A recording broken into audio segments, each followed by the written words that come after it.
సాయి కిరణ్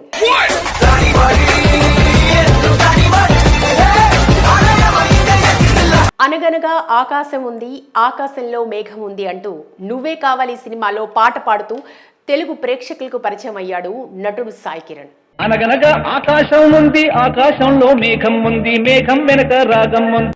తండ్రి వి రామకృష్ణ గారు కూడా తెలుగులో అద్భుతమైన గాయకుడు. తెలుగులో 5,000కు పైగా పాటలు పాడి ఘంటసాల లాంటి గొంతును అనుకరిస్తూ గుర్తింపు సాధించారు.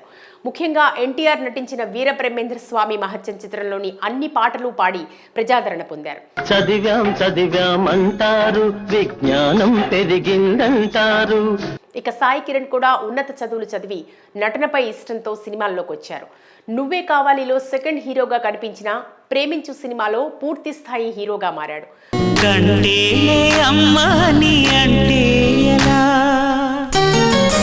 ప్రేమించు సినిమాలో నటి లయ అందురాలి పాత్ర చుట్టూ సినిమా కథ మొత్తం తిరుగుతుంది. Mother and father sentiment, love story come motivational కథ నేపథ్యంలో అల్లుకున్న ఈ సినిమా కథనం సినిమా ప్రేక్షకుల్ని బాగా అలరించింది. ముఖ్యంగా ఈ చిత్రంలోని పాటలు సూపర్ డూపర్ హిట్ గా నిలిచాయి.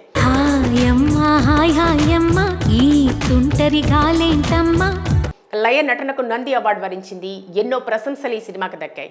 ఇక లయ సాయి కిరణ్ జంట చూడముచ్చటగా ఉందని అనిపించారు. అయితే ఈ సినిమా షూట్ సమయంలో లయతో మంచి పరిచయం ఏర్పడటంతో పెళ్లి చేసుకోవాలని ఇద్దరం అనుకున్నామని, కొన్ని కారణాల మూలాన తమ పెళ్లి క్యాన్సిల్ అయిందని సాయి కిరణ్ గతంలో ఒకసారి చెప్పుకొచ్చారు.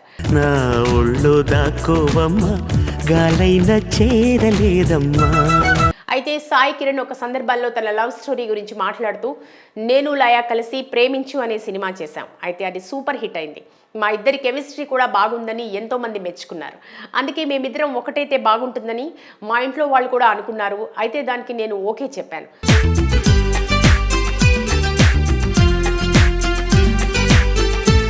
కానీ మా జాతకాలు కలవకపోవడం వల్లే మా పెళ్లి పీటల వరకు వెళ్ళలేదు అంటూ సాయి కిరణ్ తెలిపారు. ఇకపోతే తనతో పాటు తన ఇంట్లో వాళ్ళు కూడా జాతకాలను ఎక్కువగా విశ్వసిస్తారని, అందుకే జాతకాలు కలవకపోవడం వల్లే మరో మాట లేకుండా లయతో పెళ్లికి దూరమయ్యాను అంటూ సాయి కిరణ్ తెలిపారు.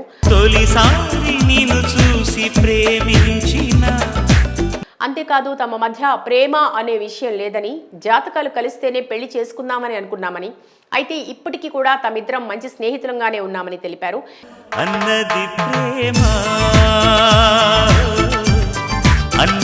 ఇకపోతే సాయి కిరణ్ కి గతంలోనే వివాహమై ఒక కూతురు కూడా ఉంది.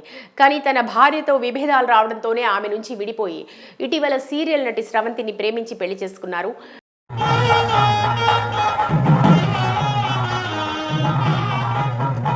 సుడిగుండాలు, మౌనరాగం, కోకిలమ్మ, అభిలాష, గుప్పెడంత మనసు, ఇంటి గుట్టు వంటి సీరియల్స్ లో నటించి ఇటు బుల్లితెర ప్రేక్షకులకు కూడా బాగా దగ్గరయ్యారు. అప్పుడు ఇప్పుడు ఎప్పుడు హీరోనే. మరోవైపు తమిళ్, కన్నడ సీరియల్స్ లో కూడా అవకాశం అందుకుంటున్నారు. సినిమాల్లో క్యారెక్టర్ ఆర్టిస్ట్ గా నటిస్తూ లైఫ్ ను బిజీగా గడిపేస్తున్నారు.